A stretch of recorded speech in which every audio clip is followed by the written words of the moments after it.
Oi, gente, esse é o Paz e Bem dessa terça-feira. Fiz uma gravação super longa, perdi tudo. Não me perguntem por quê, mas é bom.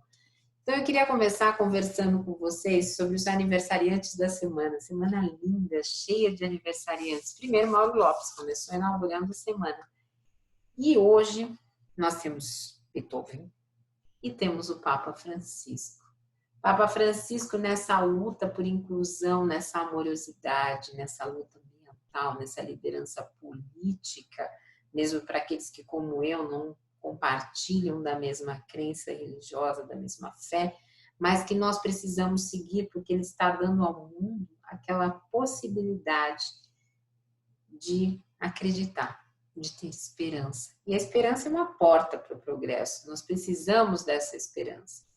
Mas, ao mesmo tempo que nós celebramos a vida, nós temos nesse momento que pensar também sobre quantas vidas são ceifadas. E nós estamos vivendo realidades muito difíceis. Por conta disso, comecei pensando lá na tragédia de Paraisópolis e ontem eu tomei uma lotação e nessa lotação entrou um jovem negro que não quis que eu identificasse, e eu vou respeitar isso, mas ele me disse, olha, eu estava no pancadão lá de Paraisópolis. E é o que dá, é a diversão que dá, dona ainda é resquício dessa sociedade tão escravocrata que nós temos. É o que dá para a gente fazer. Ele falou assim, Paraisópolis tem várias saídas, a única que não tinha era o beco que as pessoas acabaram fugindo.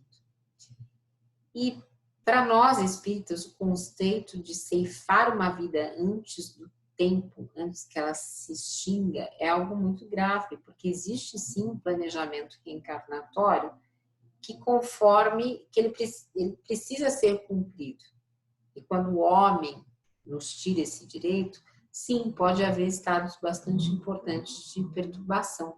Então, eu queria pedir que nós continuemos em oração por esses jovens, pelas famílias, para que eles possam, de alguma forma, encontrar o lenitivo, seja do lado de cá, para as famílias que ficaram, do lado de lá, para esses jovens.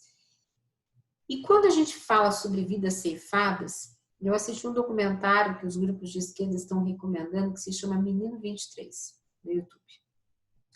Menino 23 vai falar sobre a família Rocha Miranda, do Barão de Bananal, no interior de Rio de Janeiro. Uma jovem assistindo a uma aula de história, quando o professor mostra a suástica do nazismo, ela fala, isso tem lá na fazenda. Eles vão lá, o historiador passa a investigar, começam a desenterrar os tijolos e tem. E isso é importante porque ainda no dia de ontem, um senhor que não se conseguiu identificar até o momento, apareceu num bar no interior do Rio de Janeiro com uma suástica. O menino 23, a família Rocha Miranda, estava ligada diretamente ao nazismo e depois ao integralismo. Chegaram ao ponto de adotar 50 jovens negros em São Paulo, de 10 e 12 anos, e levar para essa fazenda para que fossem escravos. Esses jovens não têm um nome. O 23, que fala no vídeo e ainda está vivo, diz que tem muita raiva dentro dele. No começo não conseguia nem falar sobre isso. O 2, que ele reconheceu nas fotos de inaugurações e eventos importantes, foi criado dentro da família, como se fosse um deles. Mas, segundo a família do 2, morreu sem receber nenhum centavo em trabalho escravo, acreditando que tinha direito à herança. Ele foi formatado. Ainda hoje, tantos jovens são formatados, inclusive pela educação, muitas vezes, que é paga para esses jovens, para que eles se tornem protótipos daquilo que se quer mostrar. E foi com base nisso que eu fui buscar um artigo de Gil Alessi, onde ele diz o seguinte, não deixe o funk morrer. E por que ele fala isso? Pessoalmente, eu já ouvi algumas músicas do gênero, sei que tem algumas questões sexistas importantes, mas é importante nós notarmos, nós sabemos o seguinte, que nos anos 30, bastava se você andar pelas ruas do Rio de Janeiro com um pandeiro para você levar um tapa na cara e ser preso. Para as autoridades, frequentar uma roda de samba também justificava o esculacho. Mais de 80 anos depois, a repressão só se volta para outro gênero musical, o funk, o rap. Basta ir para um baile e os fluxos, né, como são conhecidos nas periferias de São Paulo, o sujeito está lá para levar tiro, pancada, ser preso, ser morto. Ao longo da história do Brasil, o que acontece? Muda o ritmo dos tambores, dos pandeiros, dos atabaques, da batida eletrônica grave, mas não muda a repressão cultural a tudo aquilo que é de matriz africana, que é negro, que é de gente preta, gente do povo.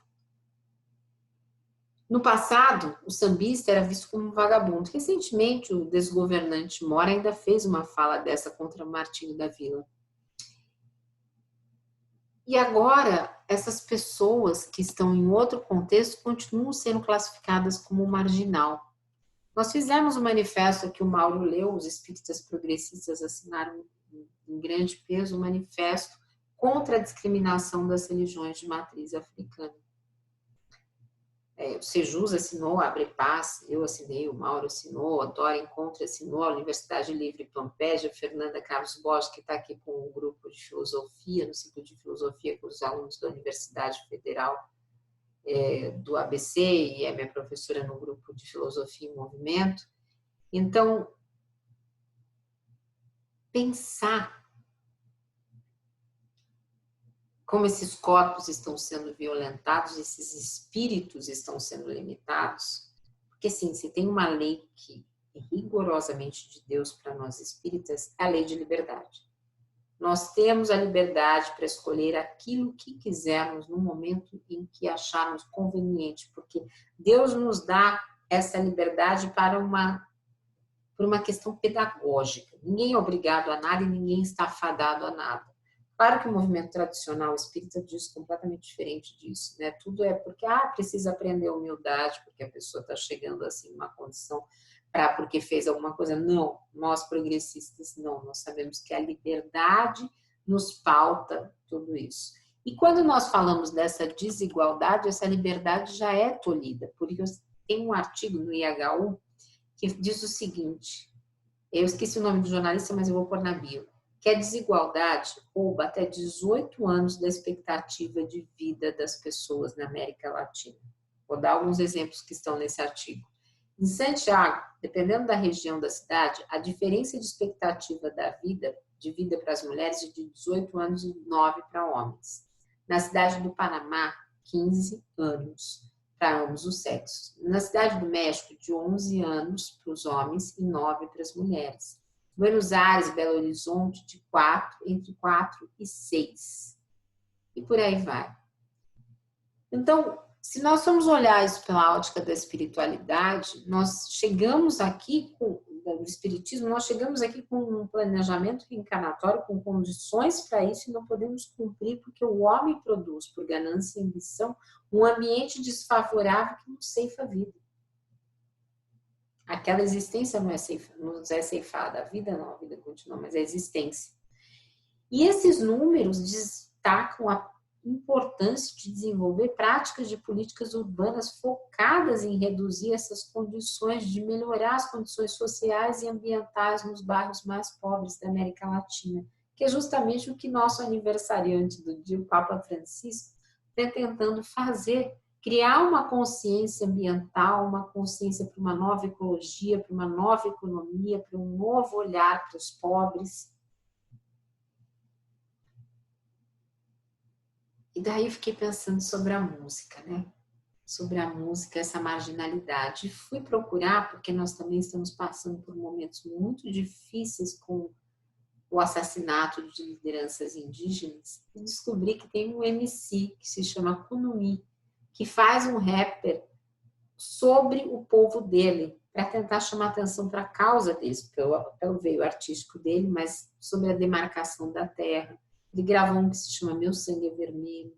Ele gravou com o Criolo, que já é um rapper muito conhecido, e pelo menos meu, porque o meu filho ele ouve rap, nós somos da periferia da Zona Leste, então ele ouve rap. Então, e funk também. Então, em épocas de fundamentalismo, o que eu mais vi nas redes sociais esses dias, e é importante porque a própria Dora soltou um artigo ontem se pronunciando sobre isso, foi as pessoas dizerem que o especial de Natal do Porta dos Fundos é uma blasfêmia. E eu compartilho da opinião da Dora. Eu não sou uma pessoa que assiste esse gênero, eu não acho muito engraçado, mas eu assisti. Esse faz uns 15 dias assisti. justamente para falar aqui no Paz e Bem. E agora aproveitei o gancho da Dora falar para também falar. E assim, tem situações que são engraçadas, eles são humoristas, são pessoas vivendo uma realidade artística, a arte tem que ser livre. Se não agrada, não assista. Mas eles não são pessoas religiosas, e por isso que não é blasfêmia. Tu me viu o depoimento de um padre, depois eu vou tentar resgatar isso para colocar, dizendo exatamente, isso não é blasfêmia. Blasfêmia é você matar com livros religiosos na mão, dizendo que é pro bem.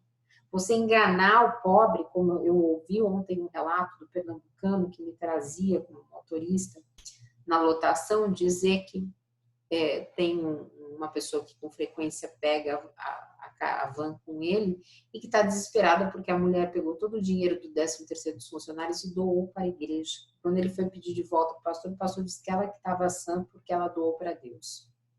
Então, este fundamentalismo, o fundamentalismo do Labete, aquela peça que até hoje o ator nu e o corpo é dele, quem entrou ali sabia que ia ter nudismo, se não me engano ele chama Wagner Chivatz, ele continua sendo perseguido.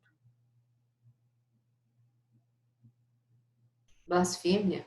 Nós temos uma teologia da prosperidade dizendo que está falando em nome de Jesus. E, aliás, queria fazer um convite.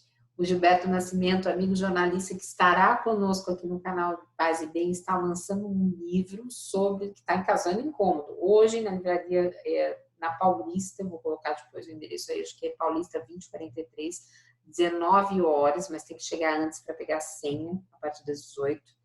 Ele vai lançar um livro sobre os bastidores da Igreja Universal, que se chama O Reino. E nós precisamos entender esse movimento que multiplicou em 86%, se não me engano, em 10 anos. Nós precisamos entender isso não como uma fórmula de espiritualidade, mas como uma cooptação materialista. E é esse um dos objetivos, inclusive, desse canal. E despertarmos, quem sabe, muitas dessas pessoas que estão enganadas para uma nova realidade. Que, como diria Herculano Pires, eu vou deixar o nome da obra aqui na bio, existe um Deus social. Um Deus social que não está ausente nas horas difíceis das grandes transformações sociais. Pelo contrário, sua presença se faz sentir de maneira mais intensa nessas horas. Ele vai orientando, através das suas leis, processos renovadores, de maneira que os excessos sejam contidos por leis naturais. E essa foi uma fala minha quando aconteceu toda essa tragédia desse desgoverno, de que seria necessária essa desgraça para que desconsciências fossem despertadas. Não de forma fatalista, claro, eu não sou uma pessoa fatalista, mas já que estava lá, esta seria uma oportunidade. E Jesus esclareceu isso na parábola do joio e do trigo. Quando ali nós vamos percebendo que cada fase da evolução vai tendo seus elementos que são valiosos, mas que também os meios culturais e econômicos, eles se renovam nas sucessões das gerações. Desculpe, gente. É que eu estou regravando e minha voz já está falhando. Então, nesses tempos que nós estamos vivendo, e já que eu falei de rap, existe muita gente despertando para a nova realidade social e trazendo uma massa junto. Como eu falei daquele que fala dos povos indígenas, nada mais justo do que falar também das mulheres. E para isso, eu trouxe a Preta Rara. O que aconteceu com a Preta Rara? A Preta Rara veio de uma geração que todas as mulheres da família dela foram domésticas. Quando ela chegou para a mãe e disse que tinha arrumado um emprego na casa de família, a mãe chorou. Porque era um ciclo que estava se perpetuando. Até que a Preta, ela gravou o rap Audácia. E ela teve a audácia de dizer pra gente o seguinte: força, determinação, várias noites em claro, revezando o meu trabalho, Preta Rara e os aliados, o que conquistei, o que concretizei, são resultados das barreiras que eu mesmo quebrei. Sou fruto daqui, coração, corpo, mente e alma, espírito nativo, a flora e a fauna, quebro o concreto, não sou objeto. Tenho palavras para romper demais o meu dialeto, guerreira brasileira, minha arma, microfone, munição, papel, caneta e o meu fone. Quem quiser parar, fica aí, eu vou me adiantar. Me perdi aqui. Mantenho a pulsação sana e sadia, não quero miséria, panela vazia, orgulhosamente rimando com sentimento. Preta Rara agradece a todos os 100.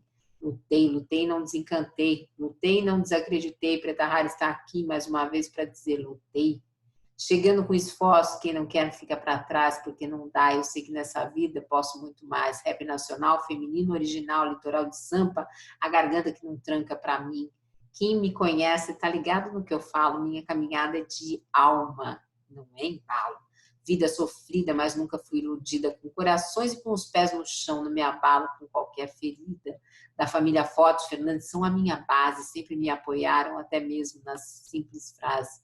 As necessidades que passamos foram aprendizado. Minha mãe Helena, meu pai Jairo, sempre do meu lado. E quem foi que disse que sonho não se realiza? Cheguei para provar que o abstrato se materializa. Acumulo prêmios, circunstância e situação. Sou assistente dos heróis para derrotar os vilões. Preta Rara, rara rima. Para evitar a fadiga, não cuspa para o alto. Acredite, porque Deus castiga. Longe de mim querer o mal. Para quem não corre atrás, estar estagnado é o bastante e não precisa mais. Cada um faz a sua caminhada, seja bom ou má, não dou mole para qualquer um vir me atrasar. Sei que nessa estrada tem serpentes rastejantes, gente peçonhenta que te observa a todo instante, que não adianta e odeia o teu sucesso. Tá de choradeira há 30 anos, só vejo regresso, dizendo que o rap precisa de união, alvo da missão. Aí ela fala, a salvação é individual, já diz a Bíblia de João, se quer fama, começa a engatinhar, rapaz, pega o seu orgulho, sai vazando e até nunca mais. Preta Rara, eu tive a oportunidade de ver num show da Martinalha, no Rio de Janeiro, fazendo uma abertura, junto com um outro grupo feminino, que agora eu não me lembro o nome. Mas ela é negra, gorda, ela teve toda essa dificuldade como doméstica, mas este final de semana ela estava dando entrevista para o Le Monde. Então, gente, a caminhada parece que está difícil, mas esse Paz de Bem é para dizer o seguinte, tem gente aí dando muita luta, tem gente aí nos ensinando a resistir, tem gente nos mostrando que lutar, como diz a Preta Rara, lutei, não desacreditei, é um caminho possível. Que seja uma luta de muito paz e bem, como o nosso Papa Francisco tem feito a todos os dias, e que nós possamos cada vez mais nos sentirmos plenos com nós mesmos nessa tarefa de autoeducação, onde a conquista do reino acontece, desse reino que é de Jesus mesmo e de Deus, acontece primeiramente dentro de nós, para então nós procurarmos novos caminhos. Por hoje, eu deixo aquela lembrança de que façamos mentalmente a prece de São Francisco de Assis em homenagem ao Papa Francisco e a todo esse canal. Então vamos expirar. Inspirar, aquietar as nossas mentes, os nossos corações. Daqui a pouco tem Caminhos do Espiritismo. 6h30 nós estamos estudando a Gênese. Se você gostou, curta, compartilhe. Se puder, faça uma doação solidária. Esteja nas redes conosco. Todo esse movimento de resistência progressista é muito importante. É uma luta democrática também. Um beijo grande, gente. Paz e bem, paz e bem. Obrigada. Eu sou a Carla Pavão.